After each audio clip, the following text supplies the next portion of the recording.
Voilà, bonjour à toutes et tous. Voilà. Donc on est ravis d'être là parmi vous. Nous vous proposons aujourd'hui en fait la présentation d'un travail qu'on a initié il y a une dizaine d'années donc sur le centre hospitalier de Pont-Saint-Esprit. Il s'agit d'un mode d'intervention auprès de la personne âgée et de sa famille que nous avons pensé en deux temps, jouant ainsi sur notre présence à deux au sein de l'institution, l'une plutôt sur le versant SSR, Centre de soins et de rééducation, et l'autre tournée vers l'EHPAD avec une alternance donc sur ces 10 ans de nos postes au sein de l'établissement. Donc le centre hospitalier de Pont-Saint-Esprit, rapidement donc dans le Gard, en milieu rural, qui est anciennement hôpital local avec un centre de soins de suite et de rééducation, un service de médecine avec des lits qui sont identifiés soins palliatifs, 6 secteurs EHPAD sur 4 sites géographiques différents avec Cantou, unité d'hébergement renforcée, pôle d'activité et de soins adaptés et d'autres services tels que l'hébergement temporaire, le soin d'infirmiers à domicile, l'hospitalisation à domicile, un centre local d'information et de coordination, l'accueil de jour et une équipe de soins spécialisée Alzheimer. Donc aujourd'hui, nous vous proposons un regard sur notre manière de travailler au domicile ou au cours d'une hospitalisation au SSR avec la personne âgée et sa famille lorsque les conditions de vie du sujet âgé sont interrogées. Et en fait, nous distinguons deux moments clés dans nos interventions auprès des familles. Lorsque la question du devenir se pose, et nous l'avons appelé le travail du devenir, et lorsque l'entrée en EHPAD est prise, et que les démarches administratives sont en cours, et nous l'avons appelé le travail de l'entrée, et ça c'est un travail donc qui se veut en amont de l'entrée effective. On va donc d'abord nous tourner vers ce travail du devenir. Alors cette question, en quels termes se pose cette question? Elle se pose de manière plus ou moins cruciale au domicile ou au cours d'une hospitalisation. Donc le sujet âgé est fragilisé au plan physique et ou psychique, son indépendance et son autonomie déclinent. Alors cette question, qu'elle soit formulée de manière explicite ou implicite par un ou plusieurs membres de la famille, elle est présente dans les esprits sous forme de préoccupation ou de dénégation. Elle se pose pour le sujet âgé, pour l'entourage, enfant, conjoint ou autres membres de la famille, amis. Elle se pose aussi pour le médecin traitant ou les professionnels du domicile, les professionnels aussi hospitaliers. Ce peut être de simples préoccupations bien compréhensibles et légitimes, inquiétude, rumination, peur. Donc, quelle que soit la tonalité de leur déclinaison, ces questions renvoient principalement à l'angoisse, angoisse d'abandon, de séparation, de mort, angoisse liée à la culpabilité et aux dettes, et aussi à la notion de risque. Tiens, j'ai perdu ma feuille. Dans tous les esprits,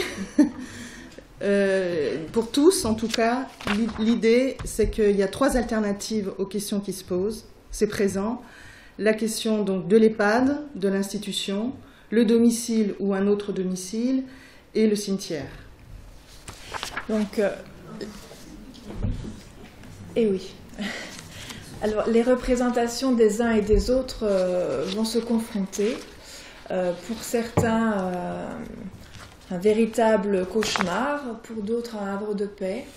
Prison, mouroir, abri, renouveau. Chaque lieu peut être associé à différentes représentations qui vont être vraiment propres à chacun. Et donc, on remarque qu'un jeu relationnel s'active dans un système qui s'organise comme une triade, personne âgée, proche, professionnelle, et également à l'intérieur même de chaque sous-système. Cette question bouscule, dérange, perturbe. La famille se vit en danger, prête à exploser. L'équilibre, même précaire, qui tenait jusque-là est mis à mal. Non, ça y est déjà. Le système familial, face à cette nouvelle problématique, se met en mode recherche de solutions. Il arrive que le système familial s'ajuste, se remanie par lui-même. Parfois, il y a crise autour de cette crise du devenir, de cette question du devenir. Donc pour nous, il ne s'agit pas de la traiter comme un problème à résoudre, au risque de l'évacuer et de la voir ressurgir sous d'autres formes plus tard.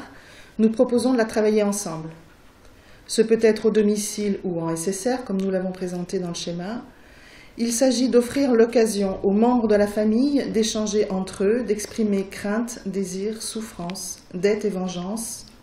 C'est pour nous leur permettre de vivre la crise pour mieux la dépasser, avec l'idée que laisser se dire la crise, ce n'est pas la créer, et que parler de la mort ne fait pas mourir.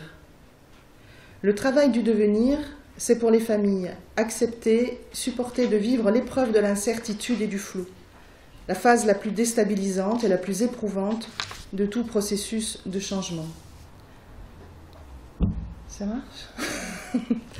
Pour les professionnels, donc le travail du devenir, pour les professionnels, c'est d'accepter de sortir du schéma linéaire problème-solution, de renoncer à penser ce qui est bon pour l'autre, de faire confiance aux capacités et aux compétences des personnes à trouver l'issue à leur cheminement et de considérer la crise comme un contexte favorable à l'émergence de changements. Cette question du devenir réinterroge individuellement pour chacun des protagonistes les racines, l'histoire de vie, les choix de vie, la qualité, le mode des relations familiales, les relations sociales, les valeurs, le sens de la vie. Elle réinterroge aussi le système familial, l'histoire familiale, les alliances, la place et le rôle de ses différents membres, les modes de communication. Donc place et rôle des professionnels dans l'accompagnement. Dans ce travail, chaque membre de l'équipe pluridisciplinaire a sa place et son rôle. Mais avant toute chose, il nous paraît important de souligner que chaque professionnel doit adopter certaines attitudes relationnelles, dont notamment... Donc on a souligné en fait l'écoute et la disponibilité, faire compétence aux capacités des familles, l'ouverture à l'autre et prendre le temps d'observer. Alors être à l'écoute et dans une disponibilité pour l'autre, on peut dire voilà, que les jugements, les questionnements formels, intempestifs, les avis des uns et des autres, les conseils, les argumentaires en faveur de telle ou telle solution sont plutôt à proscrire. Et une autre attitude essentielle donc, consiste à faire confiance aux capacités, aux compétences des familles. Effectivement, les familles ne sont pas toujours bien au fait, forcément comme nous, de tous les rouages du secteur de la géronto, mais on peut quand même souligner qu'elles sont capables de saisir l'information, de la comprendre et qu'elles sont compétentes pour trouver leur équilibre familial. Et d'ailleurs, les familles qu'on rencontre ont su bien souvent jusque-là évoluer et faire face aux épreuves. Alors, une troisième attitude, s'ouvrir à l'autre. Donc il s'agit de ne pas voir derrière les personnes et les familles que nous rencontrons des manipulateurs, des pervers, des profiteurs, des menaces. Ils ne sont que le reflet de ce que nous sommes, des êtres humains, qui sont en train de se dépatouiller de manière plus ou moins à droite, plus ou moins souple, d'une situation à vivre qui les chamboule et qui les ébranle. Et la quatrième attitude donc, consiste à se donner le temps de l'observation pour une compréhension du jeu relationnel. En effet, on peut souligner qu'on est facilement prêt à nous faire happer dans le fonctionnement familial et à y jouer un rôle à notre insu. Et cette lecture systémique nous invite du coup plutôt à ne pas nous précipiter. Chaque professionnel a un rôle propre. Le médecin va pouvoir apporter l'éclairage nécessaire à la compréhension de la situation, espoir, limite de guérison et de récupération, pronostic. Les rééducateurs vont communiquer les évolutions effectuées, les limites en termes de récupération et d'indépendance au quotidien. L'assistante sociale va apporter des informations sur les aides envisageables au domicile, mais aussi sur les établissements, les conditions d'accueil, le mode de fonctionnement des différents dispositifs. Le psychologue va faciliter l'expression de chacun des protagonistes et il veille à la bonne compréhension de ce qui se joue et de ce qui se dit. En tant que psychologue, en première intention, nous nous centrons sur le désir de la personne, hors de la pensée du médecin traitant, de l'hôpital envoyeur, des avis de la famille et des uns et des autres. Et nous recueillons sa parole, désir, préoccupation, telle qu'elle peut nous les formuler ou nous les manifester dans l'instant de cette rencontre. Dans une approche systémique, il est intéressant, si nécessaire, de permettre ensuite, dans le cadre du service hospitalier, la mise en scène au lit du malade du jeu relationnel, avec les acteurs du système familial, favorisant ainsi le partage des ressentis, l'expression des désaccords, la circulation des informations entre les différents membres. Au domicile, cette démarche, tout aussi intéressante, est plus difficile à mettre en place avec les professionnels. Nous ne recevons pas les familles hors de la présence du sujet pour aborder la question du devenir. Pour cette rencontre familiale, il est préférable qu'un ou plusieurs membres de l'équipe y participent pour faciliter ici encore la circulation de l'information médicale, paramédicale et sociale, mais aussi pour croiser nos regards. Donc on vous précise que c'est préférable parce qu'on n'a pas toujours, effectivement, tous les professionnels ne sont pas toujours présents, mais au moins 2, ça nous paraît quand même important. Alors la durée de cette crise familiale, elle va être plus ou moins longue. Et notre manière d'être aux côtés et avec donc les familles, nos modes d'intervention, c'est des éléments qui sont non négligeables et qui vont venir ou faciliter ou enquister la sortie de crise. Et comme on a pu le souligner tout à l'heure, les avis, les propositions, les conseils peuvent participer à l'enlisement. Certaines paroles prononcées parfois avec des bonnes intentions peuvent avoir un impact fort, parfois blessantes, être vécues comme blessantes en tout cas, parfois perçues comme menaçantes et peuvent venir retarder le processus en cours. Alors la famille, elle devient parfois vindicative, la personne exigeante, et personnes âgées, famille, équipe se voient embarquer dans une spirale infernale. Alors on a remarqué que certaines familles se débrouillent sans nous, d'autres nous saisissent pour cheminer, et puis d'autres encore, malgré nos tentatives d'intervention, vont pas pouvoir retrouver un équilibre. En tout cas, le vécu de la crise va se perpétuer encore jusqu'à peut-être une prochaine occasion. Cette démarche qu'on propose là, ce travail du devenir, présente l'avantage, selon nous, de n'exclure personne, de respecter nos principes éthiques qui sont claironnés dans les discours institutionnels, mais qui ne sont pas non plus toujours opérationnels sur le terrain. La personne au cœur du dispositif, mais sans elle, c'est mieux. Et ça, selon nous aussi, présente l'avantage de gagner du temps, puisque la famille, elle est mise au travail avec nous et elle trouvera sa solution. Alors, la question du devenir, il nous faut l'envisager aussi comme une question existentielle pour le sujet âgé. Que va-t-il advenir de moi ? Elle mobilise les proches et les professionnels et c'est donc ensemble qu'il nous faut l'aborder. Alors, dans ce mode d'intervention, on doit composer avec l'imprévisible. Disons, c'est jamais ce qui nous attend. Voilà. On ne sait pas d'avance non plus ce qui se joue entre les membres du système familial, ni entre le système familial et le système hospitalier, ni entre le système familial et les professionnels du domicile. Voilà.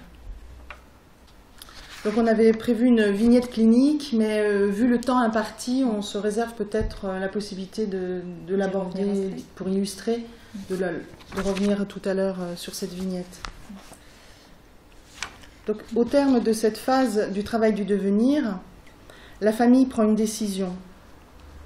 Ça va être le domicile, avec éventuellement une réorganisation. Ça peut être l'EHPAD. Dans le cadre du SSR, si l'EHPAD est décidé, il va peut-être y avoir, en attendant, un retour à domicile ou une autre alternative, en attendant une place dans tel ou tel établissement. La décision de l'EHPAD est l'aboutissement pour le sujet âgé d'un processus. Alors on a remarqué qu'il y avait des processus ou de résignation ou d'acceptation, ou alors ça peut également être la maturation d'un projet personnel, où la personne affirme « je veux rentrer en maison de retraite, je veux me sortir de ma solitude, je sens que j'ai besoin de ça aujourd'hui, de voir du monde, de ne plus avoir tous les soucis du quotidien, de ne plus avoir à gérer les différentes formulations ». Nous nous engageons alors dans le cas d'une entrée en EHPAD sur le travail que nous avons appelé le travail de l'entrée. Le travail de l'entrée, donc là, la perspective de l'institution, elle débarque dans la structure familiale. Elle devient une réalité avec l'émergence de plusieurs questionnements, que ce soit sur le plan existentiel, sur le plan organisationnel, matériel ou relationnel. Le travail donc de l'entrée prend en compte les mouvements psychiques et émotionnels de chacun des protagonistes, donc l'anxiété, la colère, la peur, la culpabilité. Et le sujet âgé est confronté alors à une baisse, à une perte de l'estime de soi, à une question d'identité, de statut social. Il est également confronté à un travail de deuil, le deuil de ses habitudes, le deuil de sa vie d'avant, le deuil de sa maison, le deuil de sa liberté, de ses modes de relation avec ses enfants, ses petits-enfants. Confronté également à une prise de conscience ou à une réactivation de son vieillissement, de sa vulnérabilité, avec acceptation, résignation, refus ou déni, et également une prise de conscience de l'approche de la mort. Et on peut, avec l'entrée en établissement, aller jusqu'à parler d'une répétition générale de la séparation ultime, donc de la mort. Le travail de l'entrée prend aussi compte et accompagne la famille dans la réorganisation de son fonctionnement, puisqu'il ne s'agit pas d'un simple changement de lieu, mais bien d'un changement de position, d'un changement de rôle, d'un changement de statut. Donc le système familial est déstabilisé. Il n'est pas rare d'assister donc à un glissement des rôles dans cette structure familiale qui peut être source de grand inconfort et de culpabilité. La maladie ou le handicap vient transformer des enfants en parents de leurs parents, des filles en épouses, des petits-enfants en enfants. La parentification des enfants peut s'activer, peut apparaître ou se renforcer donc avec la décision de placement du parent. La personne âgée, elle ne va plus intervenir de la même manière dans le réseau de communication de sa famille. Même si la famille lui rend visite régulièrement en maison de retraite, les interactions familiales, elles vont se voir modifiées par cette, entre guillemets, mise à l'écart d'un de ses membres. Donc, comme pour le travail du devenir, tout professionnel est concerné par la question de l'entrée en institution. Donc, nous travaillons autant que possible cette question au domicile, via le SIAD, le CLIC, l'ESA, la commission d'admission, l'accueil de jour. Donc, il n'y a pas nécessairement hospitalisation. Donc, on peut parfois intervenir directement sur le domicile. Ou, donc, lors d'une hospitalisation SSR, donc ce travail s'effectue de toute façon avant l'entrée effective. Il s'agit d'ouvrir un espace, un temps de réflexion et de parole, d'écoute, au sujet âgé, seul ou avec sa famille. On favorise ainsi l'accueil relationnel de la personne âgée et de sa famille par l'équipe de soins. Nous accompagnons les familles à considérer la maison de retraite comme un relais, ou plutôt, comme le dirait Thierry, un outil qui sera à leur disposition pour construire ensemble une nouvelle réalité. Alors, comment vont-ils se positionner les uns les autres ? Comment est-ce qu'ils pensent s'organiser ? Quelle place va venir prendre l'institution ? Et en fait, quand on repart, rien n'est réglé, mais l'institution, elle est venue à eux. Elle a pris un visage humain, sans questionnaire, sans protocole, sans case à cocher.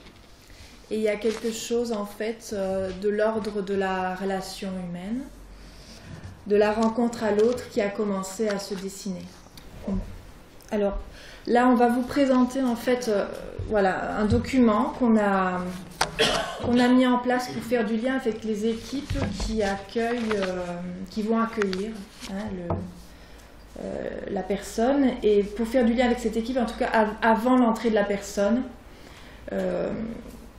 avant l'entrée en tout cas si possible, ou en tout cas dans les plus brefs délais. Et on espère, en faisant ce lien, effectivement, venir favoriser son accueil. Les éléments qui figurent sur ce document, ce sont des éléments qui ont été discutés avec la personne concernée en amont, où on lui propose de se présenter tel qu'elle le souhaite. Donc voilà, comment souhaiteriez-vous, qu'est-ce que vous avez envie de dire à l'équipe qui va vous accueillir, comment souhaitez-vous vous présenter par rapport à son contexte de vie, par rapport à sa personnalité, qui il est, par rapport à là où en est son réseau familial et son réseau social actuel. Et on rapporte également quelques éléments du contexte de l'entrée, comment ça s'est décidé, comment ça s'est organisé, comment ça s'est travaillé. Donc avant l'entrée, cette fiche qui est en 2 volets, on peut peut-être, voilà, elle est reprise avec la personne pour des modifications éventuelles et accords. Et une fois que le document est complet, il est consultable dans le dossier de soins informatisé, voilà, en introduction un peu de ce qui est appelé projet de vie individualisé. Donc on voit, voilà, là on a un exemple sur le contexte de l'entrée, le contexte de vie et de personnalité, et on peut remarquer, voilà, Madame Mère qui vient en fait, voilà, situer sa voisine à ses proximités, voilà, un fils, des petits-enfants, son chat, un époux décédé qui reste, voilà, là, très présent, et une fille. Voilà, on joue sur les distances, les ruptures, les éloignements dans les différents liens qui existent. Donc le travail du devenir et le travail de l'entrée constituent une préparation au changement pour les sujets âgés et leurs familles. On peut penser que ce travail favorise leur adaptation, mais ce qui pour nous n'est pas un objectif en soi. En effet, il y a des personnes qui ont des ressources et le potentiel pour les mobiliser afin de s'adapter à cette nouvelle vie, par résignation ou par acceptation. Nous pouvons les accompagner dans la mobilisation et la valorisation de leurs ressources.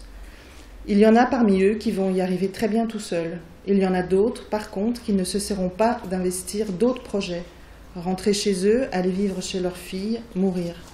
Voilà, alors même si effectivement, comme tout un chacun, on se réjouit voilà, quand les personnes mobilisent leur énergie pour vivre au sein de la résidence, on n'oublie pas, en tout cas, qu'ils sont avant tout pas là pour nous faire plaisir.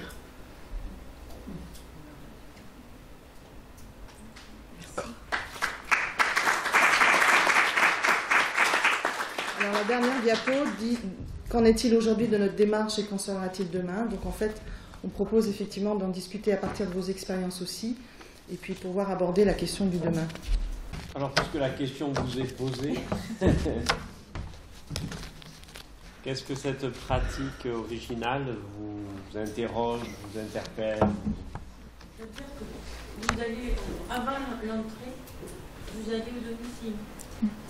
Et là, vous faites donc ce genre d'entretien. Normalement, dans une EHPAD, quand il y a une entrée en EHPAD, il y a un médecin co qui doit faire une visite de préadmission. Et ce que je voulais dire, c'est qu'il y a des médecins co très bien, hein, pas tous. Tout ce que vous mettez en place justement pour pas que ce soit une solution, pour qu'ils soient acteurs le plus possible de son placement, moi, est-ce que c'est pas un peu antinomique avec la grosse intervention du médecin co qui regarde le nombre de dents, qui prend l'attention, qui fait passer un OMS à la maison? Moi, je voudrais juste... C'est un peu oui. hard, mais non. Nous, ce qu'on voudrait dire, c'est que quand on a travaillé comme ça, proposé de travailler comme ça avec l'hôpital, on n'avait pas de médecin co, il n'y avait pas tout ça, il n'y avait aucune réflexion, donc on s'est engouffré et on s'y est mis. Après, aujourd'hui, effectivement, Ça fait partie effectivement des évolutions plus difficiles. Enfin, ceci dit, on n'a encore pas de médecin co qui va jusque-là s'intéresser à tout ça, donc on a un peu de chance, on en profite. Voilà. Mais bon, dis. Oui, enfin, oui, on est encore libre. On a une liberté d'action à ce niveau-là, où finalement le médecin coordinateur ne vient à ce jour que valider un certificat médical. Voilà. Et donc, sur le travail du domicile et de l'entrée, on a encore cette liberté-là aujourd'hui. Et moi, j'aurais plusieurs réactions à votre communication. D'abord, une première réaction, je trouve que c'est extrêmement pertinent de pouvoir identifier 2 temps que vous avez nommés à votre manière, peu importe, mais 2 temps qui s'inscrivent dans une filiation l'un de l'autre, pas toujours, mais pas toujours, le premier temps inaugure éventuellement le deuxième. Moi, je vous inviterais peut-être, malgré tout, à insister beaucoup plus encore sur ce qui articule ces 2 temps. Quels sont les bénéfices, par exemple, dans le travail de l'entrée, comme vous le disiez, quels sont les bénéfices du travail qui a été fait en amont. Ah oui. Parce que ça me semble vraiment quelque chose d'important. C'est latent dans votre discours. Oui. Mais ça mériterait peut-être encore mieux formulé, oui. Et plus de force. Alors, j'avais quelques remarques aussi sur, quand vous parlez de culpabilité, au niveau de la décision de l'après-midi, j'en redire un petit mot, mais la culpabilité, oui, mais moi, il me semble qu'il y a quelque chose, et les premières communications précédentes l'ont montré aussi, il y a un enjeu extrêmement narcissique, il y a des enjeux extrêmement narcissiques dans ces problématiques-là. Et il me semble qu'il y a aussi une question qui est celle de la honte. Oui. Oui. Avec la trahison, le sentiment de trahir, et ainsi de suite. Et ça, c'est plus fugace, c'est plus difficile à saisir. Je dirais même dans l'intersubjectivité du psychologue avec la personne, c'est quelque chose d'assez complexe à saisir. Mais je pense qu'il ne faut pas l'éliminer, parce que la culpabilité, elle peut nous conduire à engager un travail de réparation quelque part. Une sorte de conduite presque contenante et bienveillante qui serait celle de la réparation. Et la trahison, on ne la répare pas. La honte, vous voyez, c'est quelque chose qui est beaucoup plus difficile d'accès. Enfin, voilà, il me semble qu'il y a cette dimension qui serait peut-être à regarder. Et puis j'ai bien aimé ce que vous disiez sur la mort, parce que même avec l'image du cimetière qui est à l'écran, mais parce que c'est quand même le fond. Oui. Et la mort, elle plane. Elle reste innommable.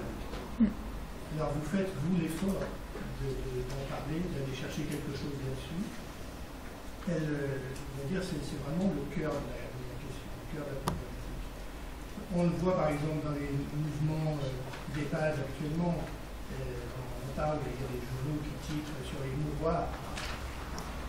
Alors ça fait violence, mais cette violence, elle n'est pas uniquement de surface, c'est une violence profonde qui émerge à un certain moment et dont les journalistes s'emparent assez facilement. Ça fait le buzz. Et ça permet de voir du papier, mais je pense que dans nos pratiques de psychologue, c'est quelque chose qui est vraiment fondamental. C'est bien de l'avoir souligné. Peut-être j'insisterai, enfin c'est le sens de mon intervention, d'insister encore plus sur cette question de la mort en renvoyant au travail du vieillir. C'est-à-dire, par définition, une personne âgée, c'est quelqu'un qui tricote sa trajectoire de vie avec son destin, qui est celui de mourir. Donc elle a un travail là, qui n'est pas toujours partageable, qui est en elle. Alors ça revient aux questions précédentes sur l'intimité, parce que est-ce qu'on va effracter dans ce domaine-là, ou est-ce qu'on est à l'écoute, une écoute proactive, une écoute qui cherche à ce que ça puisse se parler. Tout ça reste une forme de question. Je pense que cette question de la mort, elle est vraiment cœur vraiment de la problématique. Voilà, c'est tout. J'ai bien apprécié votre travail et là aussi le courage que vous avez à vous lancer dans une opération comme celle-là, parce que aujourd'hui la fracture, on dira un petit mot cet après-midi aussi, mais la fracture entre le domicile et l'EHPAD, c'est une fracture structurelle pratiquement de la gérontologie. Il y a deux camps.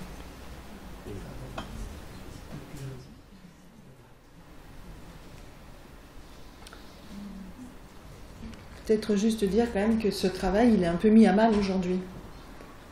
Ouais. Donc il nous tient à cœur, on est content de vous le présenter, mais il s'est un peu mis à mal justement avec les procédures, les trajectoires par des logiciels qui nous arrivent, etc. etc. Et le temps aussi. Comment ? Ça demande du temps. Oui, oui. La dimension du temps, oui. Ça joue aussi.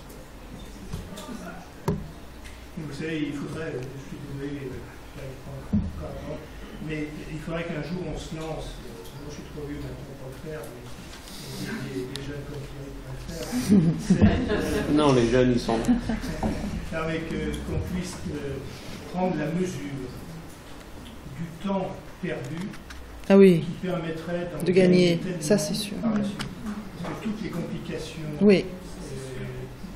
postérieures à l'entrée en EHPAD, toutes ces complications-là, je pense qu'on les réduirait sensiblement si on se permettait ce travail en amont, qui est coûteux, mais si on a une approche plus globale de la chose, à mon avis, on serait gagnant. C'est sûr qu'on ne l'a pas mesuré, mais nous, on sent, quand on est en EHPAD, on reconnaît presque ceux avec qui on a travaillé et ceux avec qui on n'a pas travaillé. Alors on ne peut pas le mesurer, on n'est pas capable aujourd'hui d'en faire quelque chose, mais vous posiez la question tout à l'heure, c'est vrai que les effets, nous on en est absolument convaincus, parce que quand on est en EHPAD, la manière de travailler avec les familles et la personne, c'est autre, quoi.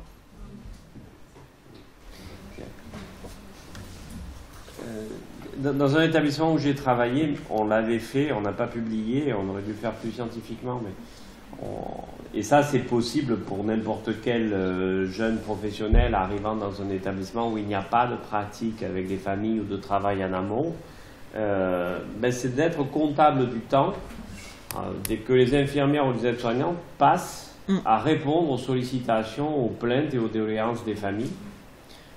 Ensuite, donc, de faire une comptabilité chronométrique. Ensuite, on initie un travail des familles du type de celui qui est présenté ici, c'est-à-dire en amont et en accueil de la famille. Et on recomptabilise le temps. Et là, ça parle. Parce qu'on parle au début, quand on cumule, on est sur quelque chose de l'ordre c'est plusieurs heures par jour dans un établissement que les professionnels passent à répondre aux sollicitations, aux plaintes, aux doléances, aux remontrances des familles, et qui encombrent, entre guillemets, leurs actions, et en tout cas qui concourent à un état d'esprit dans l'établissement. Et quand on fait le travail du type que vous proposez, et qu'on le fait vivre aussi dans l'établissement, eh bien ce temps diminue comme peau de chagrin, et devient compétence, où les familles deviennent source de propositions. Et là, on peut Alors, c'est vrai qu'aujourd'hui, où il faut faire des thèses en 3 ans, on n'a pas ce temps longitudinal. Mais effectivement, tout jeune professionnel, et il y a ici des futurs professionnels brillants, voilà, moi, je vous invite à faire ce travail chronométrique simple. À partir du moment où, dans l'établissement où vous êtes, vous pouvez ensuite travailler avec les familles et remesurer ce temps, mais il faut 2-3 ans. C'est pas une pensée magique, c'est pas une baguette magique. Et voilà, le temps d'avoir rencontré moult familles. Et à ce moment-là, face à des décideurs, eh bien, on a la réponse de l'utilité de ce travail, alors qu'il peut être fait par des psychologues, par des assistantes sociales, par des travailleurs sociaux, mais longitudinalement, c'est assez simple à faire. Effectivement, moi je vous encourage, vous, demain, dans les établissements, si vous initiez ce type de travail, à avoir cette méthode qui permettra de valoriser aussi l'importance et la qualité de travail. Ça, c'est le côté chronométrique. Et puis aujourd'hui, avec les échelles de bien-être, on pourrait quand même aussi s'interroger voilà, et on a des outils d'évaluation aujourd'hui, mais c'est la méthode qui est forcément longitudinale. Et qui s'inscrit sur 2-3 ans. Enfin, ça ne peut pas se faire en... Mais ça, avant qu'un ministère investisse 3 ans de temps de travail pour prouver des choses qu'ils n'ont peut-être pas envie d'entendre. Voilà. Ensuite, pour répondre aussi à la critique et à la question de oui, mais on a des médecins éco qui vont faire ceci, cela, etc. Je parle sous le contrôle ici de certains médecins que je viens de voir. Ils ne sont pas tous cons, les médecins éco. Donc je veux dire, on peut... Non, mais... Donc on peut tout à fait s'inscrire, et ils peuvent s'inscrire dans ces démarches sans problème. Là aussi, il ne faut pas... Je crois, et je ferai ce lien-là, que la question de la mort vienne recliver les choses entre professionnels comme elle les clive dans la famille, entre les bons et les mauvais, ce qu'ils font ou ce qu'ils ne devraient pas faire. Et que, effectivement, c'est à nous, les psychologues, je pense, effectivement, d'être capables de décoder le clivage institutionnel, d'en sortir pour créer des alliances intra- et interprofessions. Voilà, pour créer des dynamiques de ce type-là, dans lequel un médecin a tout à fait sa place aussi, et peut aussi s'inscrire dans ce type de travail. Voilà. Donc, on a été content de pouvoir présenter ce travail, pas beaucoup, hein, mais quelques stagiaires médecins, et ça c'était chouette bien sûr. De pouvoir leur présenter. J'étais pas nombreux, hein. J'étais 2, mais bon. C'est une expérience humble et très chouette que vous avez menée sur un hôpital et que vous faites vivre. Et moi, j'espère que demain, elle va inspirer plein d'autres futurs jeunes professionnels et les gens qui sont là ici pour inventer des modèles s'inspirant de votre belle expérience. Donc moi, je vous remercie de cet effort de conceptualisation d'une pratique originale et riche. Merci sincèrement.